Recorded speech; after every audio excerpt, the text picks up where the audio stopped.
কৃষ্ণ কৃষ্ণ বৰ সুন্দৰ মায়াৰ পৰা পৰিত্ৰাণ পোৱাৰ উপায় দৰব এটা আমাৰ বাপজনে দি দিলে যে মনটো আমি স্থিৰ কৰি কেৱল ভগৱন্তৰ চিন্তন কৰি আমি মায়া সংসাৰৰ পৰা পাৰ পাব পাৰোঁ। এইটো গীতাতো কৃষ্ণই অৰ্জুনক কৈছিল, হে অৰ্জুন দৈবী ऐसा গুণময়ী মম মায়া দুৰত্তয়া, দৈবী ऐसा গুণময়ী মম মায়া দুৰত্তয়া। এই মোৰ মায়াটো ত্ৰিগুণাত্মিক মায়া, সত ৰজ তম, এই তিনি গুণেৰে আবৃত থকা এই মায়া অতিক্ৰম কৰাটো বৰ জটিল, বৰ কষ্ট, বহুত দুষ্কৰ। এই মায়াৰ পৰা পৰিত্ৰাণ পোৱাৰ উপায় ভগৱন্তৰ বাহিৰে আৰু বেলেগৰ দিব নোৱাৰে, কাৰণ ভগৱন্তৰে মায়া।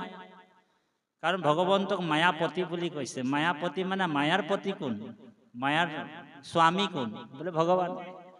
ভগৱন্ত মায়াৰ স্বামী যদি ভগৱান হয়, তা আমি ভগৱন্ত মায়াপতিজনকে যদি আমি অকমান মানে ভগৱন্তকে যদি আমি অকমান প্ৰেম ভক্তিৰ যোগেদি যদি আমি প্ৰসন্ন কৰি ল'ব পাৰোঁ, তেনেহলে ভগৱন্ত মায়াৰ পৰা আমি পাৰ পাব পাৰিম বাপাইসকল, নহয় জানো? কৃষ্ণই অৰ্জুনক কৈছে, হে অৰ্জুন মামেব প্ৰপদ্যন্তে মায়ামে তম তৰন্তি তে, যোনে মোৰ ওচৰত কায় বাক্য মানে শৰণ ল'ল শুদ্ধভাৱে দেই বাপাই, হয়নে বাৰু? শুদ্ধভাৱে, হয় হয় প্ৰভু প্ৰসাদে মিলয়। গতিকে এই ভগৱন্তৰ গীতাৰ নিৰ্ণয়। গতিকে এই মায়াৰ পৰা পৰিত্ৰাণ পোৱাৰ একমাত্ৰ উপায় কায় বাক্য মনে আমাৰ মনটো ভগৱন্তৰ চৰণত অৰ্পণ কৰিব লাগিব। কাৰণ মনটোতে গোটেই ব্ৰহ্মাণ্ডখন আমাৰ আছে। মনে সমস্ত জীৱত মনটোৱে আপোনাৰ মূল বস্তু বুলি কৈছে।